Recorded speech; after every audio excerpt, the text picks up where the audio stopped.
ever been on a team like this, and is it fun in its own way, right? Like, no one's looking for a certain guy to produce every night, right? Like, it's just there's a momentum to it where every single line can do something. Yeah, no, absolutely.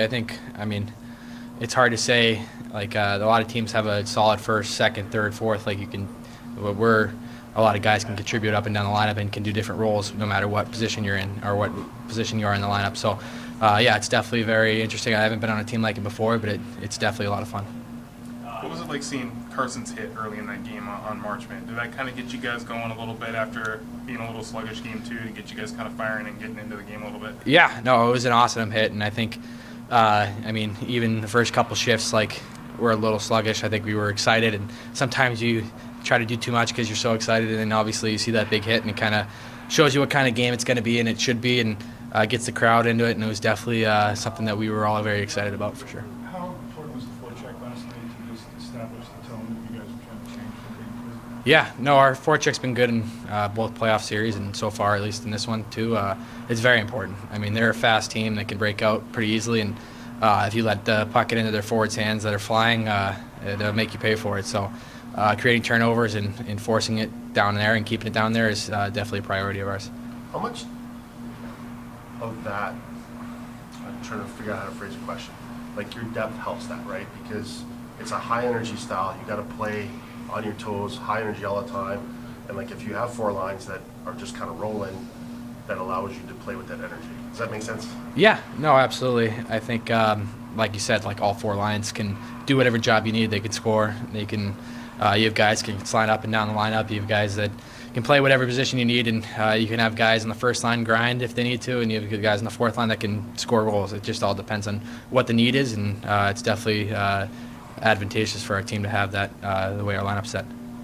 What's impressed you about Ty and the way he's jumped into this lineup? He doesn't seem to be out of place at all. He's fit right in with just 6 games into this, right in the middle of the Stanley Cup playoffs. What's been your impression on you seeing him do that at this stage? I mean, it's spectacular. I mean, it's fun to be a part of.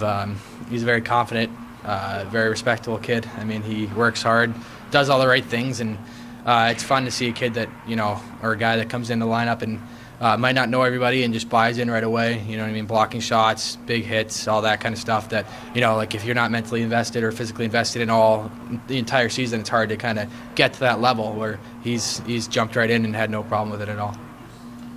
Sort of piggybacking off his question, we talked about your depth, but that's all without a 40-goal scorer. If you do get him back, so what's that add, right? It adds a lot, but I think for us, like, we can't change the way we play, right? Like, he's been a part of the team all year, and we've had success with him all year. So I think he's obviously a key part to our power play, a key part to scoring goals and all that stuff, but he knows the way that we play, and I don't think the way that we play is necessarily going to change. We got to work hard on the forecheck. We got to create turnovers. We got to grind them down, and I think when he comes back, he'll buy right into that system, and I think that's when we were at our best when we do that stuff, and when he was at his best when he did that stuff. And I think he'd be ready to go when he comes back in.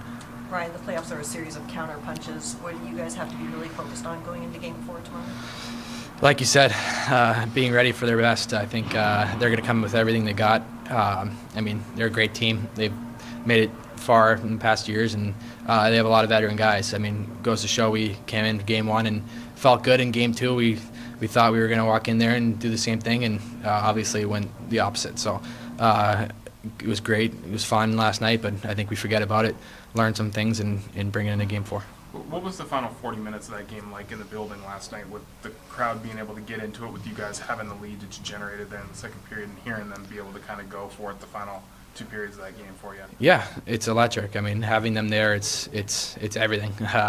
They've been great all year, but now that we're actually doing it in playoff mode, and having them be a part of it and winning is definitely special, and hopefully we can continue to do good things and have them enjoy it. We've heard about before how young players can see the playoffs as a kind of like an eye-opening experience, but what were you seeing out of Ty Centerman and Matty last night, and what he did in that game? Yeah, I mean, Matty too, right? Like these guys haven't played playoffs before; they haven't experienced it. And Ty, I mean, they come in, and I think we have a lot of great veterans on our team that kind of tell them, hey, like it's not the same as regular season, right? It's a lot more grindy. It's a lot more dirty goals and that kind of stuff. But they do a good job of keeping their heads focused and doing the right things and not being distracted by it's great to have the crowd and everything like that. But you also got to be focused on your job and task at hand. And I think they've done a wonderful job at that.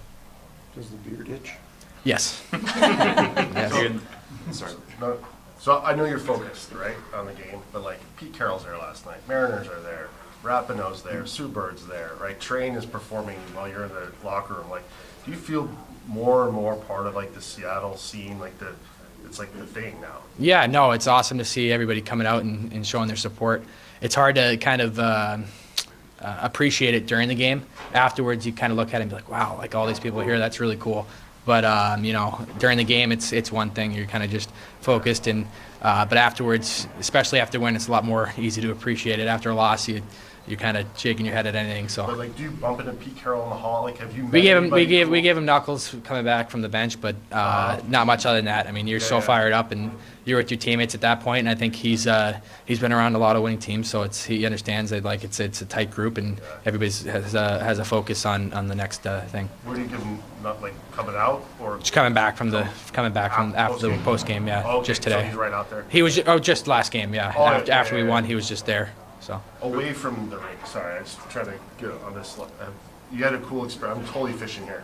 Like a cool experience now being part of the Kraken, right? That's giving you a chance to go to a game and meet somebody or. Yeah, fishing. I wish I could go fishing. I haven't been fishing here yet.